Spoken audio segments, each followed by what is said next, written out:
Aquest any tenim un estiu que es presenta més complicat del que seria habitual pels últims anys que hem tingut. Venim d'un 2020 molt plujós, on vam tindre molt pocs incendis, on la vegetació va créixer molt, i ara hem tingut un hivern, hem tingut una primavera més aviat secs, estem tenint un estiu que la previsió és que sigui igual o una mica més sec i més càlid que l'estiu anterior, i per tant la situació de risc des d'un punt de vista de la vegetació és elevada. I això fa que us hem de demanar a tothom que accedeixi al medi natural que tingui la màxima prudència, que estigui molt en compte, que vigili, que estigui atent i amatent, que no podem cometre cap descuit, que no podem permetre'ns tenir imprudències com fer un foc prop d'un terreny forestal,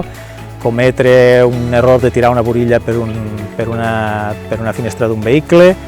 o realitzar activitats que puguin generar guspires properes a un ambient forestal o agrari que puguin donar una continuïtat d'incendi gran. Aquest pot ser un problema molt greu en un estiu en què climatològicament segurament patirem.